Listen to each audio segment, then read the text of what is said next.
Tetapi seiring berjalannya waktu, frekuensi pertemuan dan intensitas dialog mereka bertambah, menciptakan ikatan yang semakin kuat.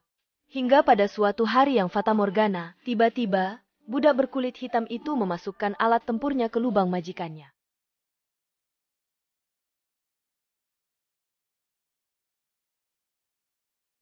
Sahabat Nusantara yang dirahmati Allah, di suatu kampung yang terpatri dalam catatan sejarah, tinggal seorang pria mulia yang dihormati oleh warga desa sebagai pemilik kekayaan dan kedudukan. Rumah mewahnya menjulang tinggi, mencerminkan kemewahan dan kekayaannya. Pria tersebut, dengan tulus dan penuh kasih, membeli seorang budak dari India yang diberi harapan dan dibesarkan dalam tradisi Islam yang kental, membentuk ikatan seperti ayah dan anak. Namun, takdir membawa mereka melalui berbagai cobaan dan penderitaan. Ketika hawa nafsu mengaburkan pikiran dan iman, istrinya mengubah kedekatan menjadi sebuah tindakan perzinahan yang kelam. Bagaimana kisah selengkapnya? Tonton video ini sampai habis agar sahabat Nusantara bisa paham.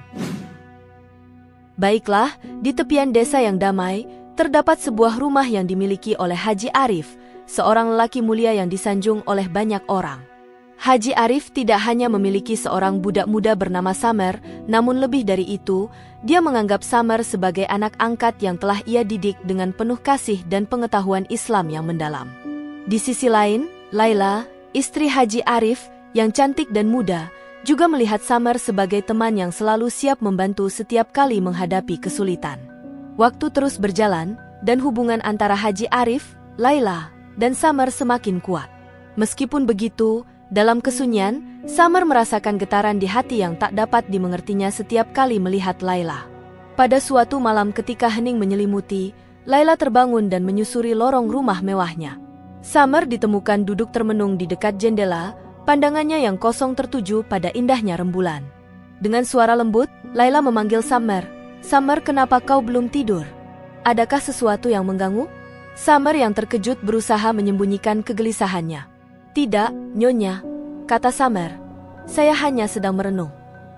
Laila mendekat dengan penuh perhatian dan duduk di sampingnya. "Kau tahu, Samer, kita adalah keluarga. Ceritakan padaku, apa yang sedang kamu pikirkan?" Mereka berbincang, menuangkan pikiran dan perasaan dalam percakapan yang seolah-olah mempersempit jarak di antara mereka. Tetapi seiring berjalannya waktu, frekuensi pertemuan dan intensitas dialog mereka bertambah, menciptakan ikatan yang semakin kuat. Hingga pada suatu hari yang fatamorgana, ketika Haji Arif pergi, Samer dan Laila dibutakan oleh nafsu yang membara. Mereka menciptakan tindakan perzinahan yang tidak bermoral. "Samer, apa yang telah kau perbuat?" teriak Haji Arif, dengan matanya memancarkan kemarahan. Rasa amarah memenuhi hatinya ketika ia menyaksikan pemandangan pahit antara Samer dan istrinya. Dia menemukan Samer berada di atas tubuh istrinya, hanya berselimutkan selembar kain. Perasaan saling pengertian dan kasih yang sebelumnya mengisi rumah, kini telah digantikan oleh rasa hianat dan kehancuran. Sebuah hukuman kejam telah dijatuhkan kepada Samer sebagai balasan atas perbuatannya, dengan memotong alat kejantanan Samer. Walaupun Haji Arif merasakan gelombang kekecewaan dan pengkhianatan menghantam hatinya, ia kini menyesali keputusannya yang terlalu tergesa-gesa. Laila, dengan nada gemetar, bertanya kepada Haji Arif, "Apakah tindakan kita sudah tepat? Kita telah kehilangan seorang anak." Dengan mata berkaca-kaca, Haji Arif menjawab, "Kemarahan telah mengaburkan pandangan kita, Laila. Saya tidak tahu bagaimana memperbaiki ini, tetapi kita perlu berdoa kepada Allah agar diberikan petunjuk." Haji Arif segera meminta maaf dan berusaha menyembuhkan luka yang dialami oleh Samer. Di sisi lain, Samer yang kini terbaring lemah dan penuh dengan rasa sakit serta dendam, merenung dalam kepedihan. Dengan tekad dalam hatinya, Samer berbisik, "Aku akan membalas dendam. Mereka telah merampas kehormatanku. Aku tidak akan berdiam diri. Aku akan membuat mereka merasakan penderitaan yang kini aku rasakan." Seiring berjalannya waktu, Haji Arif dipanggil untuk urusan tertentu, mendorongnya meninggalkan rumahnya. Samer, yang telah mendapatkan kembali kekuatannya, menganggap momen ini sebagai kesempatan emas. Dengan langkah mantap dan penuh hasrat balas dendam, ia mendekati kamar anak-anak Haji Arif. Dua mata yang bersinar penuh kepolosan melihatnya dengan penuh kepercayaan, dengan senyum manis menyembunyikan tujuan jahatnya. Samer bertanya kepada anak-anak, Apakah kalian ingin bermain, anak-anak?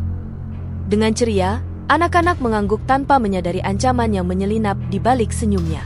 Dengan kegesitan, Summer membimbing mereka ke lantai atas, menuju sebuah kamar yang terpencil dengan balkon terbuka. Ketika Haji Arif kembali, kesunyian dan kehampaan melanda rumahnya. Perasaan takut dan gelisah mulai menghantui hatinya. Ia mencari anak-anaknya yang tidak ditemui, dan saat menemukan mereka di lantai atas bersama Summer, detak jantung Haji Arif terhenti sejenak. Melihat Summer yang sudah bersiap-siap untuk melemparkan anaknya dari lantai atas, "Summer, kenapa kamu melakukan ini? Lepaskan mereka," teriak Haji Arif, suaranya penuh ketakutan dan penuh kemarahan, menciptakan ketegangan di udara. "Tuan, sepertinya saatnya telah tiba untuk kita saling membayar," ujar Summer dengan nada dingin. "Kau akan merasakan apa yang aku rasakan, ingatlah kepada Allah Summer, tolong jangan lakukan ini," teriak Haji Arif dengan nada penuh harap. "Anda harus membuat pilihan, atau Anda akan kehilangan segalanya," ancam Summer dengan pandangan tajam. Haji Arif diminta oleh Summer untuk mengambil sebilah pisau dari dapur. Dalam keputusasaan, Haji Arif menuruti perintah Summer, meraih pisau dengan gemetar. Summer dengan wajah yang beku dan mata yang menyala dengan dendam, berdiri di tepi loteng, mengancam kehidupan dua jiwa kecil yang tidak bersalah. "Tuan harus memilih antara harga diri dan darah keturunan Tuan," kata Summer dengan suara serius. Haji Arif merasakan getaran pada tubuhnya, dan tangisannya terasa seperti aliran air terjun yang tak terputus. "Summer, kau telah menjadi bagian dari keluarga ini. Mengapa kau tega melakukan hal ini?" desaknya, berusaha mencari sedikit keadilan di dalam hati Summer.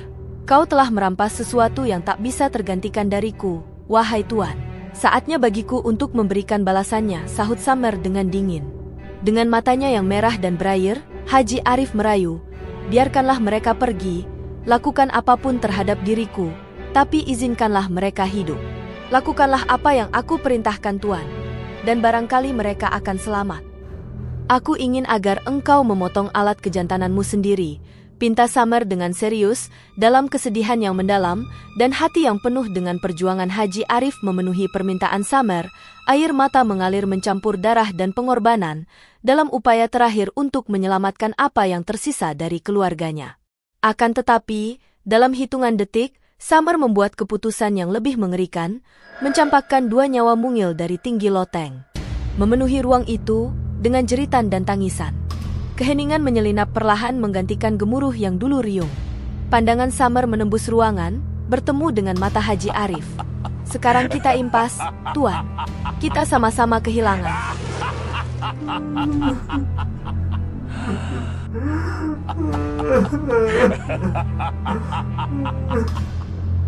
Kisah ini merangkum makna mendalam tentang pentingnya kesabaran dan kebijaksanaan dalam mengambil keputusan.